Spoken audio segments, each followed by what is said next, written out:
And welcome to the channel. Today I'm going to show you how you can send fax message from your Nokia 9 PureView. So in the first step, open the Play Store,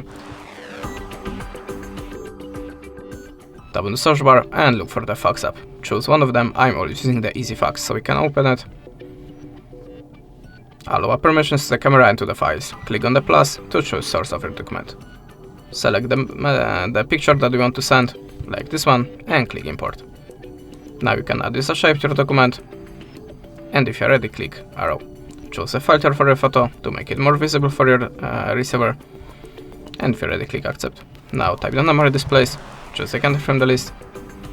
And if you want to add more documents, click on the plus and do like before. If you want to do documents from this list, just get your free credits or buy it and this button and click on this button.